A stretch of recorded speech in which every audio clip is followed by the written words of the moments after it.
Seja bem-vindo a mais um vídeo de estratégia semanal do Banco Inter. Na semana passada, o mercado, tanto bolsas como obrigações, decidiram consolidar os níveis atuais numa semana que foi um pouco atípica em termos de atividade, com volumes baixos e atividade baixa. Isto porque é Semana Santa e entre quinta e sexta-feira, dependendo da geografia, poderão ser dias feriados. E foi também uma semana em que o mercado decidiu utilizar para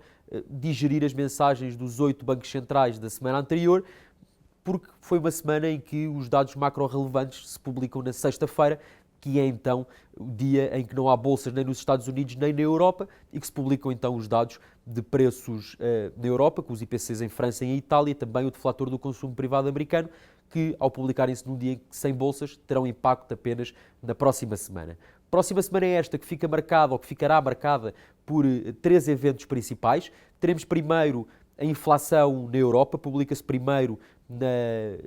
na Alemanha na terça-feira e depois sim o dado europeu na quarta-feira, que se espera que mostre uma desaceleração de 0,1%, de 2,5% para 2,4%, muito beneficiada por um efeito de base positivo. E nessa mesma quarta-feira em que se publica o IPC europeu, teremos também Powell a falar sobre política monetária e, apesar da importância deste evento, o impacto no mercado provavelmente será reduzido, porque, tendo em conta a proximidade em relação à última reunião da Fed, no dia 20 de março, Powell não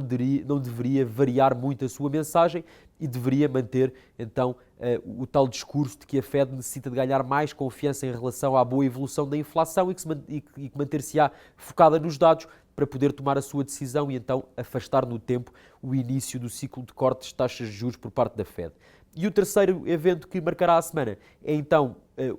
os dados do emprego americano, que se publicam a partir de terça-feira com as vagas de emprego JOLTS, depois na quarta com o inquérito ao emprego privado, o ADP, e na sexta-feira os dados formais do emprego, com a criação de emprego não agrícola, com a taxa de desemprego e também com o crescimento dos salários médios por hora. E, no fundo, a imagem que nos passará é de que a força no mercado de trabalho se mantém. Há neste momento cerca de 1,4 vagas de emprego por cada desempregado. Os salários continuam a crescer à volta dos 4,3% e, portanto, teremos também uma criação de emprego não agrícola superior, provavelmente, aos 200 mil postos de trabalho e, portanto, o tal cenário de um mercado de trabalho que se mantém forte manter-se-á. E então, a próxima semana, no fundo, com este cocktail macroeconómico que mostrará uma inflação europeia a desacelerar, Powell a aportar poucas novidades e o mercado de trabalho americano que se mantém forte, o mercado aproveitará então esta semana em que os dados macro acompanham mais ou menos a tendência dos últimos tempos para se manter nesta fase de consolidação em que não encontra nenhum obstáculo para quedas significativas, mas que também não tem nenhum estímulo para subidas significativas. Muito obrigado.